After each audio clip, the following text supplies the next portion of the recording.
The Montgomery County Drug Court Program is a voluntary program that offers folks with drug or alcohol dependency problems the chance to break the chain of the cycle of addiction and crime through intensive treatment and monitoring. The Drug Court Program has been in existence here for more than a decade, and the bottom line, its results have been overwhelmingly positive.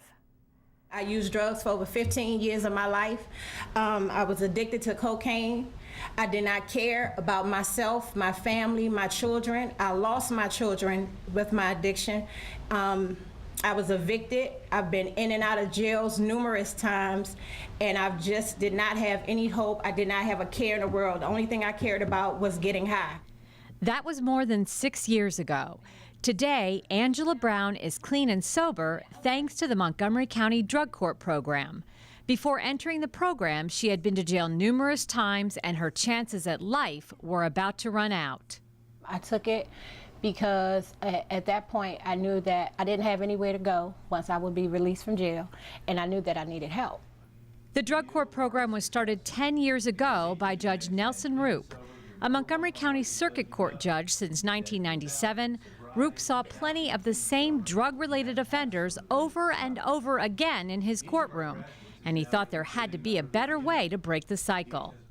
And the cycle is the traditional method of sentencing, the nonviolent addicted offender, just doesn't work. Because what happens is the person gets locked up without their addiction being addressed, and then they're released, and they keep using over and over again. So in order to address that, which requires treatment, intense supervision, and monitoring, we decided to start a drug court in Montgomery County. The Montgomery County Drug Court is a 2-year program that couples substance abuse treatment with close judicial supervision in lieu of jail. Councilmember Phil Andrews is a big supporter of the Drug Court Program. We all benefit when people who can be safe in the community and be productive citizens are doing that rather than locked up. Judge Roop and Judge Quirk do amazing work with the Health and Human Services team, working closely with the state's attorney, with the corrections department, with the sheriff, with others as well, and with employers who sponsor the folks in the program. One of the conditions of the program is you got to work. Recently, the program graduated its latest group of participants. To date, there have been 140 drug court graduates, and the program has an 85% success rate. Councilmember Andrews and numerous other officials were on hand to congratulate the graduates, including County State's Attorney John McCarthy. I've got a song for you. Our graduates are going to lead us in dance, and please join us today. Come on. Get up.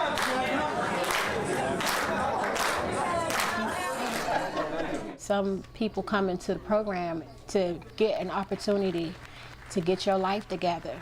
The program saved my life. I'm happy. I'm at peace. Without it, I would definitely be on the street or dead. I wouldn't be in jail. I would be dead. To find out more about the Montgomery County Drug Court Program, go to montgomerycountymd.gov/circuit court. From there, click on Court, and the drop-down menu will reveal the link for Drug Court. Just last year, we introduced you to the Honor Litter, 8 exuberant Labrador puppies with a special mission to help veterans who have returned from the war zone heal. We went back to Brookville to visit the Warrior Canine Connection, where humans and dogs are working together to ease the anxiety of these vets one wag at a time. Meet the newest residents at the Warrior Canine Connection, the Valor Litter. Mike, Murphy, Goldie, Lily, Paul, and Donnie. 6 precious golden retriever puppies who will someday serve a veteran with post-traumatic stress disorder or any other war injury. The Warrior Canine Connection is getting national recognition for its program that trains service members with PTSD to raise future service dogs for wounded veterans. We're looking at some very exciting science and really trying to understand from that perspective what's happening underneath the skin in the warriors who are training our dogs.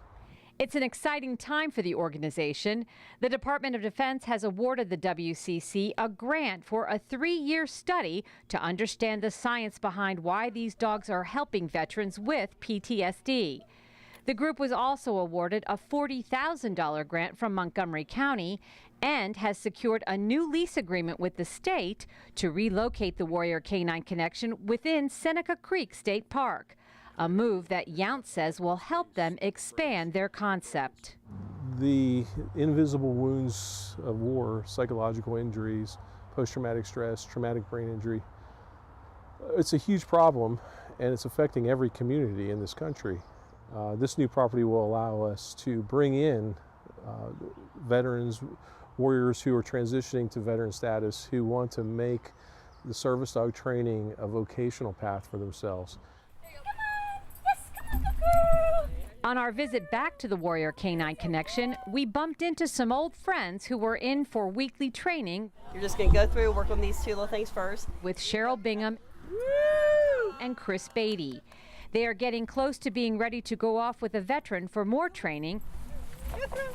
Yes, come on, come on. Before they settle in with their final owner at 2.5 years old. What's the difference between the two classes? In the first group of dogs that you had, you were doing more like obstacle courses, it looked like. Yeah, they're a little more advanced.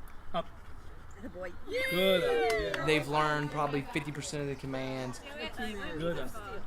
This is getting, building confidence for them, getting them used to different, like I said, obstacles, jumping over things, jumping on things, walk around things that move, following their handlers and things like that. I think she did fantastic. Yeah. She looked like she was enjoying herself. This is Stanley. He's named for Corporal Stanley Giesa. Go through.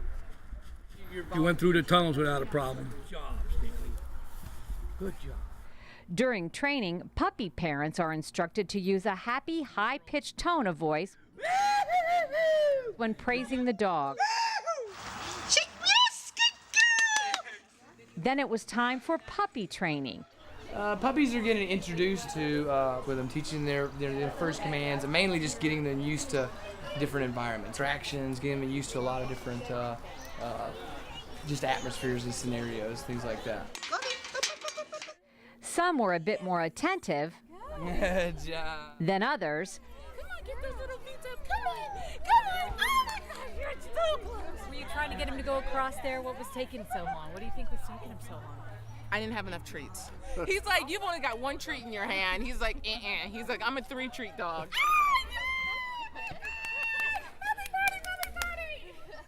But Bingham says overall the Valor litter is a pretty bright bunch. They are quick learners. These little guys already have practiced about 15 commands. Sit! And that's what I love about training, is what you don't think you can get the dog doing when you're not asking if they do it. And they do learn at this age, even though they're only 8-9 weeks old. Will they remember? Goodness. They remember what you're teaching. Very well. They are ready to see the world and venture out and no fear, just woo! So yeah, this is actually a great age to learn. Very receptive and fun. The saying at the Warrior Canine Connection is serving humankind for more than 30,000 years.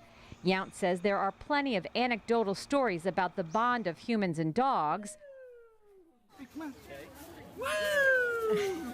I got some video of the puppy going through the tunnel, and then I got a big old kiss. But he says it's his goal to take it past the warm and fuzzy stage. To turn them from puppy into the ultimate social being that can help connect with service members that we're working with. To develop hard science that says what they are doing is a safe and effective intervention that can give our soldiers their lives back. In 5 years, the science, we want to have solid science saying, yes, unquestionably, this works. Sometimes these dogs can do what, and this program can do, sometimes what other therapies can't do. For more information about the Warrior Canine Connection, visit their website at warriorcanineconnection.org.